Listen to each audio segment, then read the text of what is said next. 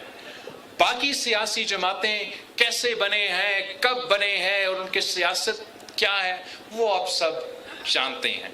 تو آپ یہ اپنے ووٹ کے اختیار کے ساتھ تیر پہ تھپا لگوا کے پاکستان پیپلز پارٹی کو منتخب کروائیں، میرا عمران بھائی کو منتخب کروائیں، جو آپ کے ساتھ پچھلے الیکشن میں ناانصافی ہوا۔ اب آپ نے 7 جون کو آپ کا الیکشن ہے، میں انشور کر رہا ہوں غلط ڈیٹ کا نام، 7 جون کو آپ نے باہر نکل کے تیر پہ مور لگا کے پچھلے الیکشن کا ناانصافی کا حساب آپ نے لینا ہے اپنا ووٹ کے اختیار کے ساتھ۔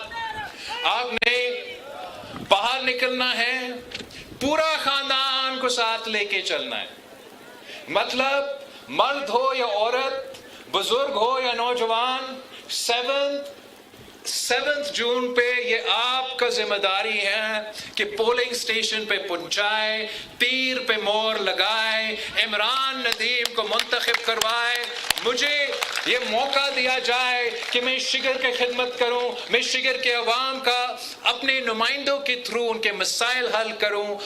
میرا خواہش یہ ہے کہ جو 3 نسلوں کے ہمارا جد و جہد ہے، اب میرا اور آپ کی ذمہ داری ہے کہ اس جد و جہد کو ہم آگے لے کے چلے۔ انشاءاللہ تعالی آپ نے شگر کے عوام نے کبھی قائد عوام کو مایوس نہیں کیا، کبھی شہید محترمہ بینظیر بھٹو کو مایوس نہیں کیا، کبھی صدر زرداری کو مایوس نہیں کیا۔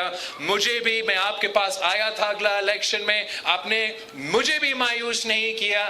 اس دفعہ بھی انشاءاللہ تعالی آپ تیر کو جتوائیں گے، پیپلز پارٹی کو جتوائیں گے۔ شگر کا نشان کیا؟ گلگت بلتستان کا نشان کیا؟ بہادروں کا نشان کیا؟ غیوروں کا نشان کیا؟ جیت کا نشان کیا؟ بھٹو۔ شکریہ آپ سب کا، بہت بہت شکریہ۔ Thank you Imran.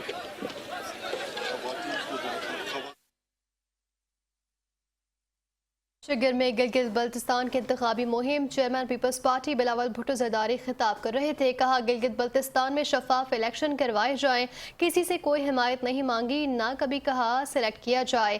پچھلے الیکشن میں پیپلز پارٹی سے 9 سیٹیں چھینی گئی ہیں۔ فارم 45 کا بندوبست آپ نے کرنا ہے، فارم 47 کا بندوبست ہم کریں گے۔ آپ نے الیکشن میں نکلنا ہے اور ووٹ دے کر فارم 45 ساتھ لانا ہے۔ چیئرمین پیپلز پارٹی بلاول بھٹو زرداری نے خطاب میں کہا، کبھی یہ درخواست نہیں کی کہ فارم 47 سے ہمیں حکومت دیں۔